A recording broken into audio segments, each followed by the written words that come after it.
The Hot Seat. Welcome to The Hot Seat. I'm your host, Hongbin Jeong. The general elections in Singapore is just around the corner. From the rising cost of living to calls for political change, what do voters really want this time? So on The Hot Seat today, we're having a GE2025 panel discussion, where three guests from across the generational spectrum, Gen X, Millennial, and Gen Z, are joining me as we ask the big questions which could potentially shape up what the future of Singapore would look like in the next 5 years. But before we hear from our guests and dive deeper into this discussion, here's a disclaimer. The views presented by our interviewees do not necessarily reflect their personal beliefs or opinions. Instead, they are here to provide a fresh perspective on the topic at hand. So without further ado, joining us today to represent the Gen Zs is Tan Jing, who is a Gen Z public speaker, followed by Keith Yap, who's the founder of the Front Row Media, who will be representing the Millennials. And finally, representing the Gen Xs is Cheryl Miles, founder of the Miles Nixon Media. Welcome to the Hot Seat, everybody. Hello. Hi, everyone. Hi, thanks for having us. Thank you so much for joining me. All right, so to start off, I want to ask all of you, what are the top three issues voters in your generation would like to see being addressed in this year's general election? Cheryl, maybe we can start off with you.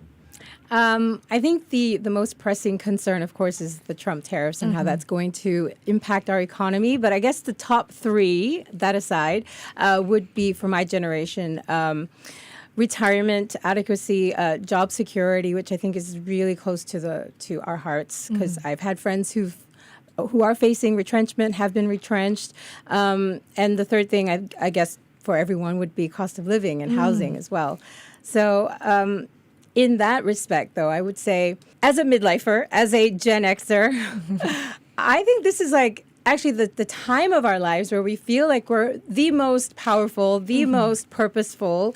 And, you know, Gen X still has a lot to offer the economy and to the country as well. And it's sad that we're kind of in that sort of stage where some of us do need to upskill and, you know, and take on some maybe technical skills that we may be lacking and things like that. But I feel like there needs to be more of a strategic placement of midlifers, because we have a lot of experience and also a lot of knowledge and expertise and leadership qualities. So yeah, that's close to my heart. All right. What about Keith? What are millennials looking for? Well, nothing focuses a nation like a crisis, right? So in 2020, we saw the pandemic become like the pandemic elections. We also saw that was the election where there was an introduction of greater political diversity. We had PSP, we had the Workers' Party and the PAP come into the parliament. So now we've really stepped into a new reality of a much more politically diverse parliament. So when I as a millennial step into 2025, the huge thing that's on everyone's mind, I think what Cheryl talks about is like the global macro uncertainty. And obviously it's going to play a huge role in this election. And if I were to kind of like really understand the problem at hand, I would say that it's three things, right, that comes with this macro uncertainty. One is you have job insecurity. I think Cheryl pointed that out. Two is wage stagnation, whether your wages will continue to grow. And then the third point is the rising inequality. So if the parties that are coming and contesting these elections can address these three problems, I think we'll get to see a really exciting elections. Okay. Well, Jing, what about the Gen Zs? I would say that for our Gen Zs, we are in a very exciting time, because especially for this year's election, we have two kinds of Gen Zs. We have the first-time voters like myself, right? We are going in, we are so excited to vote for the first time, right? And we also have some of our other Gen Z friends who have maybe voted once or twice already. Some of them who have voted in the 2020 elections or in the recent presidential elections. So I would say that there are a lot of diverse concerns and needs that the parliament has to address for us Gen Zs. So if there were three issues that I think that Gen Zs want to really hope the government can address, it would be these three. The first, I think, for across all generations, is our rising costs, right? Things are getting expensive. I just had a banana shake this afternoon. It was not very cheap, guys. Yeah, so hopefully that the government will be able to do something, not only for, food, but also for, I would rather say, different sectors. Hopefully there can be some cost mitigation on our end. Next one would definitely be jobs. a lot of my friends, we are going out into the job market. Everyone is saying that the market is really, really bad. So if there are different ways that the government can help us to upskill, improve our employability, that will definitely help us a lot. And thirdly would be housing.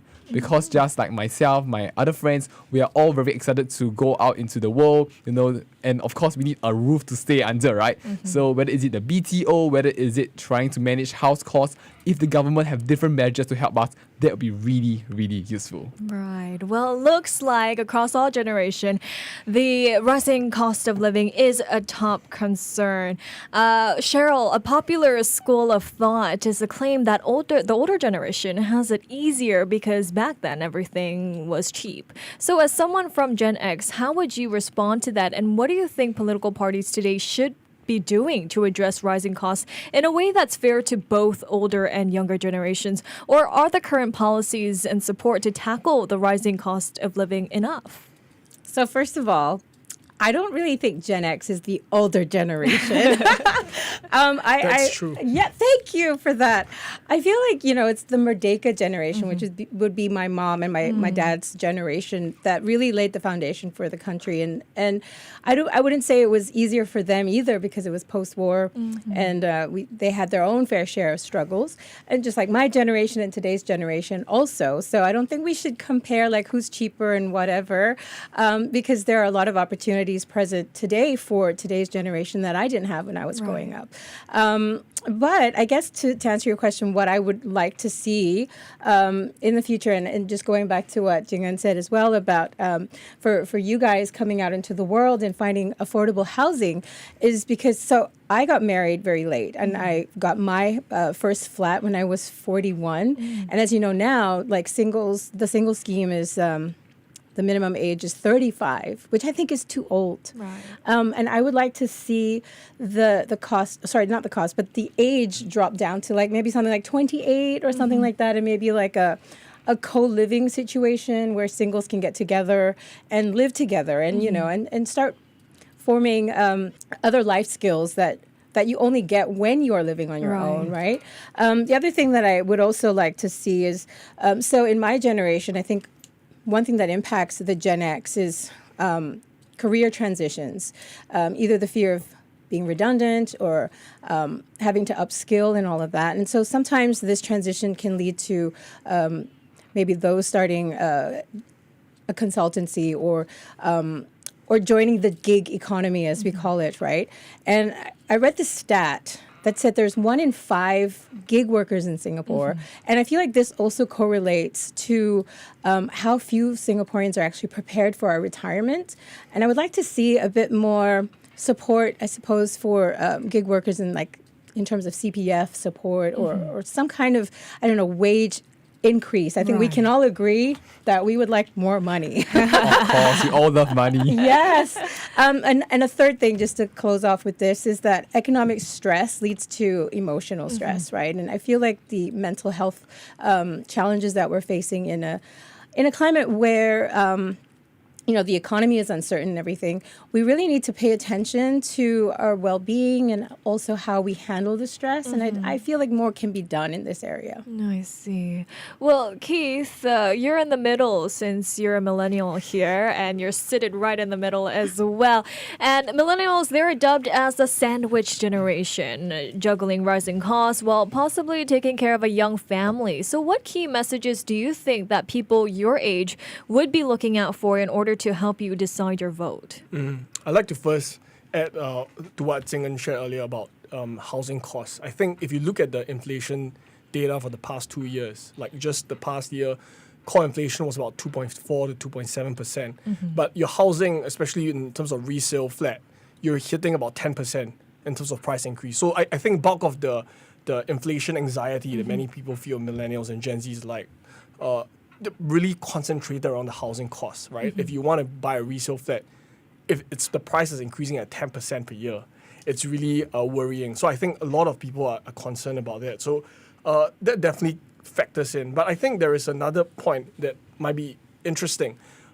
There's this book, which I'm sure wonderful listeners of 89.3 FM might want to check out. It's called The Demographic Reversal. It's by these two economists that's really studying how demographies affect inflation. And their key thesis was essentially that as populations age, your labor supply will start to shrink. And with that, you will enter into an era of chronically inflationary environments. Meaning, Singapore, as we age, as more of us age, and Singapore is definitely an aging society, we'll be entering actually into worse inflation coming up. And I think that's a huge concern for many of us who need to care for young families and our older parents. So I think the political parties coming up in this general elections should really look ahead in the next 5 to 10 years with an aging population and aging society. How are we going to actually cushion the cost of caring for our elderly parents, making sure that we can make it sustainable to care for them, but at the same time, the government can give more support to younger families like myself, right? So if we are able to take care of our kids and take care of our parents well, I think the sandwich will be more delicious in that sense. All right. Well, Jing, and many young Singaporeans feel that despite working hard, owning a home and starting a family are increasingly out of reach. Do you feel that your generation is being priced out of the Singapore dream? Is your generation still trying to achieve the 5 C's, which is cash, car, credit card, condominium, and a country club membership? I mean, what policy support is your generation looking for in this regard? Wow, man, oh man. I really think, right, that for us Gen Zs, it's really not just about the 5 C's anymore. Because I would say that we Gen Zs are born in the world of opportunities. And not only because we have social media, but because I think we're really grateful to be born in a Singapore where we are thriving, we have so many more developments, and we have a lot more opportunities to try different things. So I would say that what our Gen Zs really hope that the government can give us is different flexibility in terms of perhaps as we chase different jobs. So for example, I was speaking to some of my friends today. I was asking them, like, what would you guys want to do in the future? And some of them, they were really giving me so many different, ideas of what their future look like. Some of them want to be entrepreneurs. Some of them want to join the gig economy. Some of them still want to work in a 9 to 5. And I think that is perfectly okay. But the issue here is that there are going to be so many different dreams that we want to chase anymore. It's no longer about the 5 C's, but it's about what each individual wants to achieve. So I'm hoping that if the government is able to come up with different policies to really help us to achieve our dreams as much as they can, I would say that we'll be really, really so grateful. And one more point I really think is very important is the idea of purpose. Because we Gen Zs, we really believe in the idea of purpose, having something to work towards. So if the government is able to listen to what we Gen Zs want to achieve in our life and help us align to that and achieve our goals, we'll be really so happy and so grateful. Sounds fair enough. Well, still the rising cost of living here, one thing that has an immediate impact is the GST hike, right? Which we've seen gradually increase from 7% to 9% over the last 2 years. So to all of you here, how has this change affected you? And what specific measures would you like to see from political parties to address this? Would you like to see more support measures, or is the current support enough? Cheryl, maybe we can start off with you with Gen X's.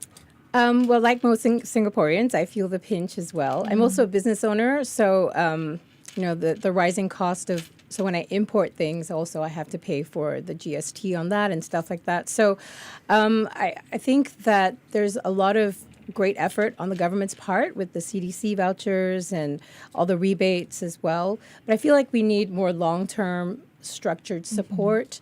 And as much as Y? No, Yes, millennials are the so-called sandwich generation between the Gen X and Gen Zs.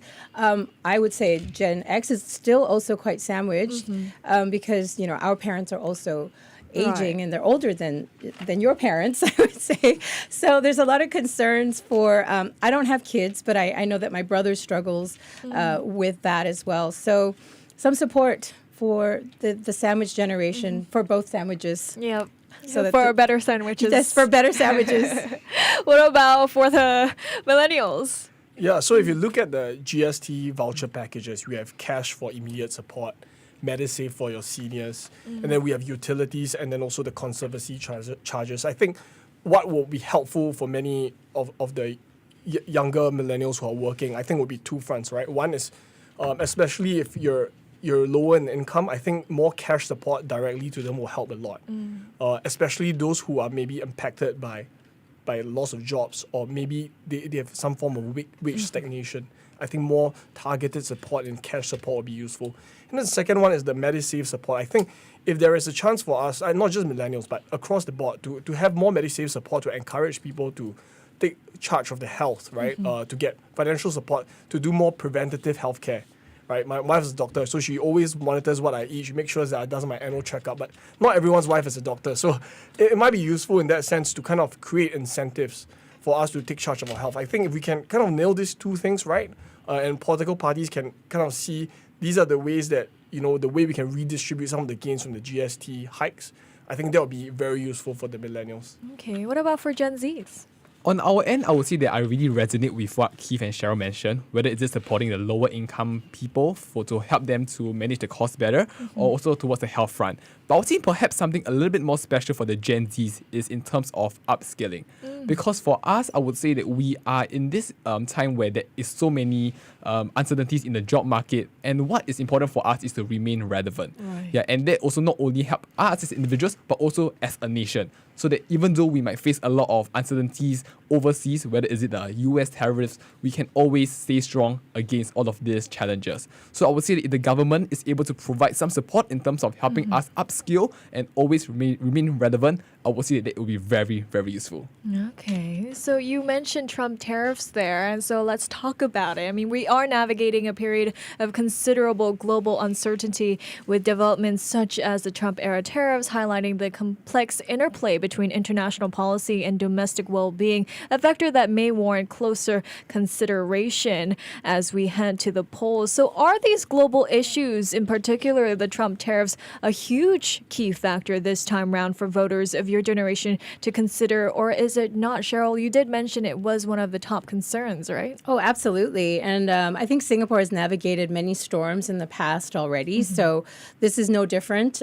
We are a tiny nation that's also very dependent on trade. So any of these small ripples become a tidal wave for us. And I feel personally very emboldened by the speeches that I heard recently from Prime Minister Lawrence Wong and Senior Minister Lee Hsien Loong. They both really nailed the topic on the nail on the head, basically. They hit the nail on the head when they highlighted how the U.S. approach to, the entire thing basically undermines the whole system that they set up or helped to establish in the first place. And it used to be a plug-and-play situation where, if Singapore is able to weather the storm, we hunker down and then we just go back to business as usual. But now it seems like everything is changing. It can be exciting. It's also very scary. So I'm really looking for strong leadership this time around.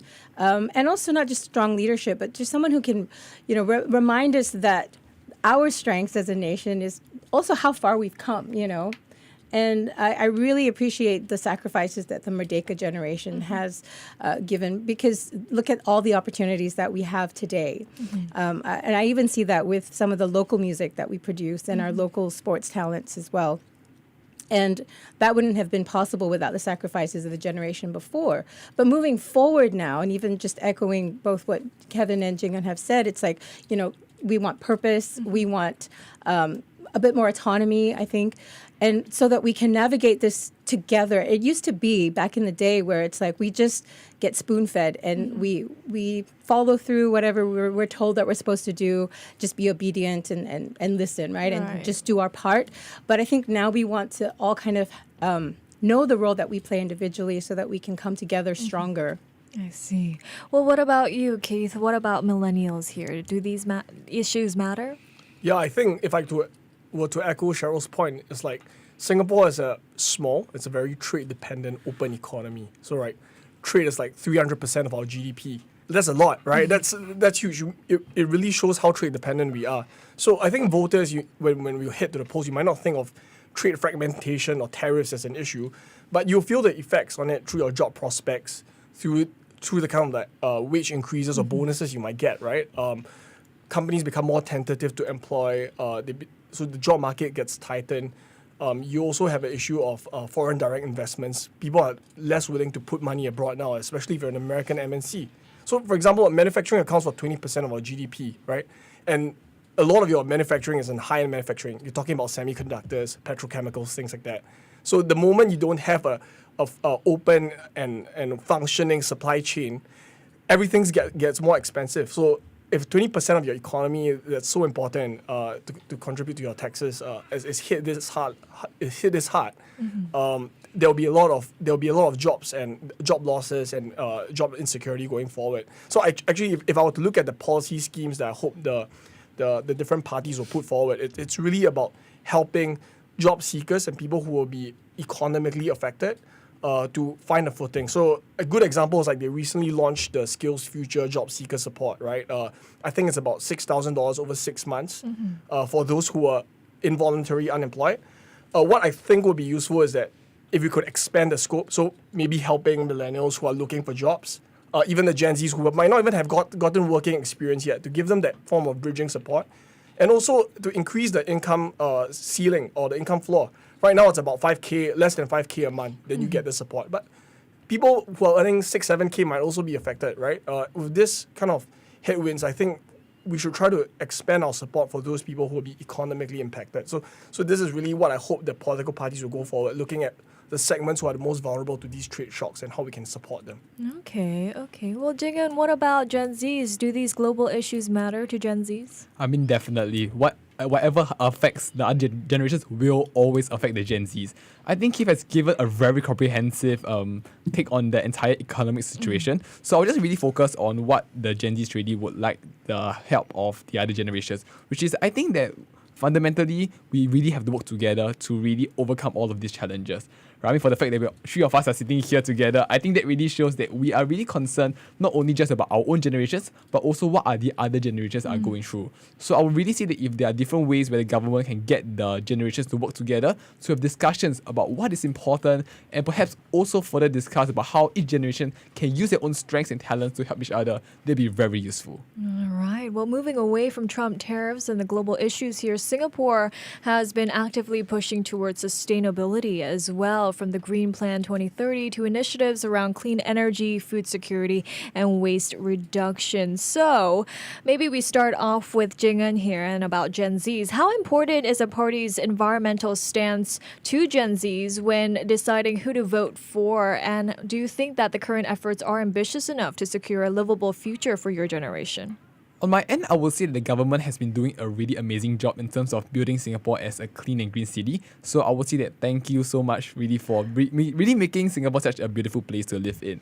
I was speaking to some of my friends recently also. We were actually having this conversation about whether the environment really matters. I mean, at our current stage. And interestingly, what we all agree on is that yes, sustainability efforts are important, but it is not actually the top of our mind at this current moment because there are so many other issues that we're concerned about. Whether is it getting a job, whether is it can I secure my next BTO. So I would say that is an issue that we have to overcome, but there are also other pressing issues that we would like the government to overcome first, and then we also have to tackle the sustainability issue as we go along the way. All right. What about Keith? What about the millennials? Yeah, so if you look at Singapore's footprint into the global carbon footprint, our contribution is 0.11%. So it's really not going to move the needle that much. But if I'm just a millennial who cares about climate change, we look at the government's efforts so far, you kind of understand it in 4 key pillars, right? You have the international efforts, mitigation efforts, adaptation efforts, and green growth opportunities. So if I'm a millennial right now, I'm worried about like what Jing shared before, which is I'm actually worried about the economy. And I think the political parties campaigning this time, I think they'll do really well if they can kind of focus on the adaptation efforts and green growth opportunities. What do I mean? So adaptation efforts really just means how do we build our country to withstand climate change, right? So a good example is heat and flood management. You know, sometimes when it rains heavily, you go down to Orchard Road, everything gets flooded, right? No one can shop in peace. But in this economy, who is shopping, right? So having the infrastructure built in place so that we can reduce the incidents, I think that will play a lot into the minds of voters. And then the second point that I like to make is that Singapore has always been at the forefront of securing new economic opportunities. So if you're a party that's looking at the future of climate, why shouldn't Singapore have a foot at the table in terms of why Singapore shouldn't have a seat at the table when it comes to innovation, bringing out new technologies in clean tech, climate, risk management, things like that. So if parties can really do more, to kind of focus where we can improve our adaptation efforts and green growth opportunities, even in this uncertain environment, I think their message will resonate better with voters. Well, Cheryl, do the sustainability push of Singapore, matter to Gen Xs as well? Absolutely. I think coming from this generation, and it's interesting to hear how Gen X and millennials feel, but because I was raised by the Merdeka generation, it's like, don't waste your food, make sure you finish everything up. So that has also stayed with me. And because I've written a cookbook, I personally feel that there's a lot of food waste, and Singaporeans are very dependent on ordering takeaway. Sometimes you can't really control the portion that you get on your plate. You might waste that, or you're ordering takeaway and there's like a lot of plastics wasted and single-use plastics and that sort of thing. So I feel that we as a very advanced country with all of the amazing things and, as Kevin brought up, that the government is doing and for climate change, we as Singaporeans should also play our part and just be more mindful about waste, because we actually do have one of the highest per capita food wastage levels in Asia. I actually have a figure I wrote down: 755,000 tons of food waste. This was in 2023 alone. So just being more conscious, take some time to cook for yourself as well. You can choose ingredients that are more so-called eco-friendly, reduce your consumption of meat. There's all sorts of things that we can adopt as a habit to do our part. So that's just more of on a smaller scale, just on a daily habit sort of thing.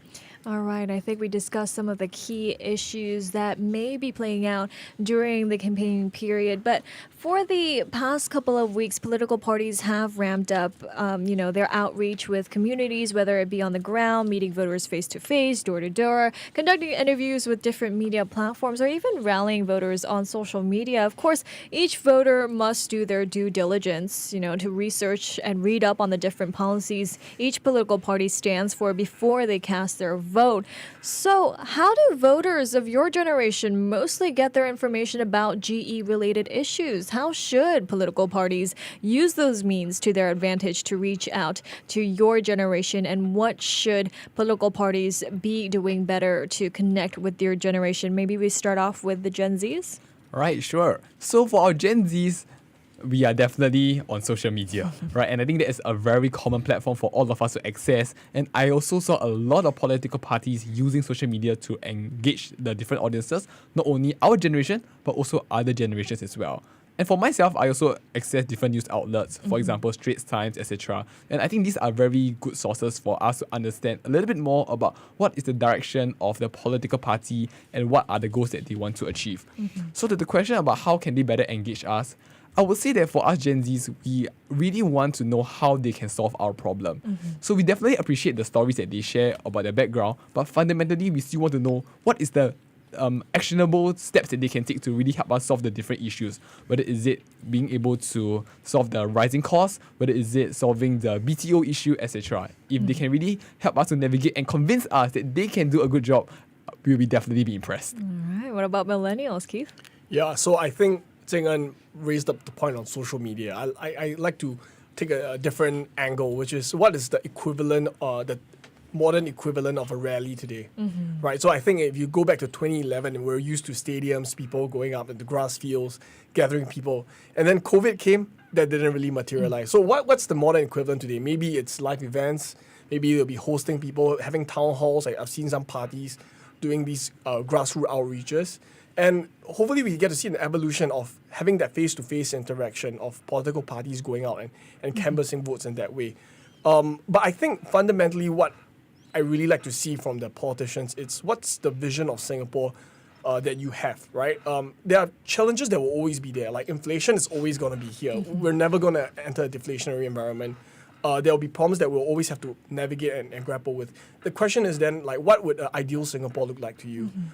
Across the political spectrum, people have different answers, and I think that it's important that people kind of portray that as authentically as possible, be it in person or through social media. No, it's interesting that Keith said that because, live events are great, but he's actually a podcaster, so I would have thought you would say podcast would be a great way because that's how I consume information. So the first step would be I'd see something on Instagram and then that would pique my interest. I would then go research the article and then read it, whether it's on Straits Times or whatever platform.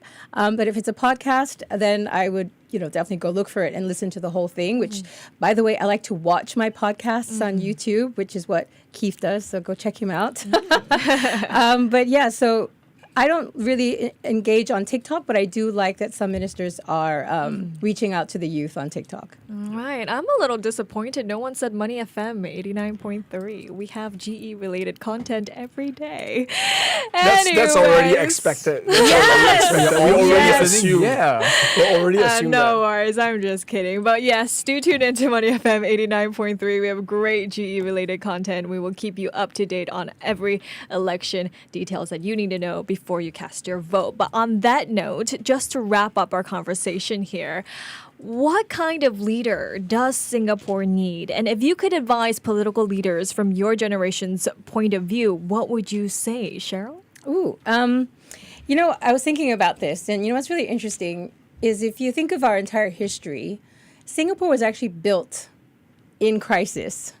We had to go through colonial rule, Japanese occupation, expulsion from Malaysia, and then racial riots. I mean, so many things have happened in our entire history. And by the way, just to throw this in here, I feel like my personal growth is very much in line with Singapore because I was born 5 days before National Day and 10 years later.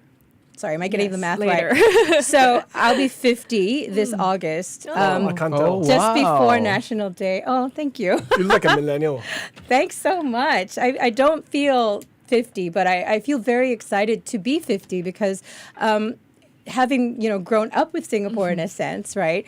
I feel like I understand why we had to be ruled with such an iron fist in the beginning, and we had to have a united sort of single identity to get everyone on board to do what was necessary to build the nation at the time. But as a creative person, I've also felt like when I was growing up that maybe the school system tried to kind of control us to be a little less, outspoken, so to speak. And I'm really encouraged by having, spoken to Keith and Jing today because you guys are just so outspoken and I feel so excited for the future of Singapore. And Jing also mentioned that Gen Xers, I'm getting all confused now. Gen Zs are wanting purpose. Gen Xers want purpose too. So I think for the future of Singapore, to bridge this gap where Keith also mentioned that there's an aging population problem, Gen Xers are still here. We're not done yet. Don't forget about us. Don't dismiss us. And I think this, if there is ageism in certain offices or companies, that we really need to revisit that. Because I have had friends tell me that they had to change careers and they would not even get an interview just because it said 50 on their applications. So yeah, don't discriminate against the older generation. We're still alive and kicking. We have so much to share. And I think that we should all celebrate just how unified we are as Singaporeans, as a multinational, multiracial country. And that's basically what I would like to see moving forward. So hopefully some of our political parties are tuning in. What about millennials? What would you advise our political leaders? Yeah, I only can speak for myself, but I think if I were to ask what kind of leader I really look up to and respect, it would be to use Lee Kuan Yew's words, which is to have the iron in him. Whoever wants to govern Singapore must have the iron in him. So we're looking for leaders of character and strong character, especially in such turbulent times. And back to Cheryl's point, I think we really need unity and diversity, right? Not just in race, culture, but also like what you shared about age, right? As more Singaporeans are aging, we also can deploy their talents in a very effective way that will make our economy, our society much more vibrant and flourish better. And I think the last point is to be authentic and serious, right? I think authentic but serious, meaning like we really enjoy. When a politician can, crack out the guitar sometimes, or crack a few jokes, or go up and dance in a while, or do a few dances on TikTok. But I think that shouldn't be their main job. We as voters should look at their policy proposals. We should take a serious view. And as politicians, we hope that whoever's running, that you provide a clear and articulate vision of what you think Singapore should be. And I think that's what this GE is about. Fair enough. Well, Jing, what about for Gen Zs? Well, I would say that for us, we are really grateful that we grew up in such a time where there's so many opportunities for us, as I've earlier mentioned. But yet, at the same time, there is so much uncertainty that we are going to face. 5 years ago, we had a pandemic. Now we are in a political landscape that is so uncertain. But yet at the same time, I think that is also very exciting because that means that there's so many more things that we can expect and perhaps even more opportunities for Singapore. Right? I think as what Cheryl mentioned, that Singapore is born from crisis, or rather we have risen through different crises. But I do not think that that should be something that we take for granted. Just because we did it in the past, it doesn't mean that we can do it again. So rather than just resting on our laurels, our government, our leaders really need to step up to the game so that they can overcome the future challenges that could be even more complex, even more challenging. But I'm confident that we can do it. Right, but just 3 points from me if I were to summarize what a good leader in Singapore can be, at least for us in the Gen Z perspective. The first one, resilient. I think that's very clear-cut because we are living in a world that is so uncertain. Our leaders must be able to overcome any adversities to tide Singapore through all of these challenges. Secondly, flexible. Right, because there is so many different challenges that they have to face. It could be a virus, it could be the economy, it could be the people. So they must really be able to employ different strategies in order to overcome and find a solution that can hopefully satisfy everyone. And the last one, which I think is really, really important, especially for this GE, is the idea of empathy. I think empathy is so important because it's not only just looking out for one single generation, but it is for all generations and also for future generations.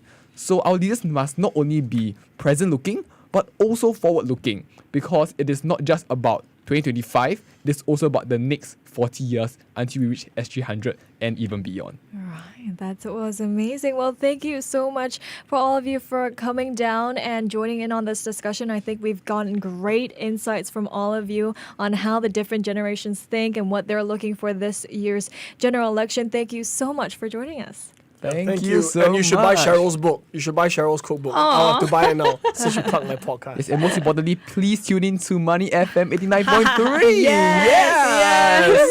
Well, thank you so much for joining us. We've been speaking to Tan Jing-en, who is a Gen Z public speaker, Keith Yap, who's the founder of the Front Row podcast, as well as Cheryl Miles, who's the founder of Miles Nixon Media. This has been The Hot Seat, where it's not just about winning an argument, but about understanding the complex layers that underpin today's hottest topics. This has been your GE2025 panel discussion. Now check out the full video out on Facebook, LinkedIn, and YouTube as well. And for now, I've been your host, Hongbin Jeong. Money FM 89.3.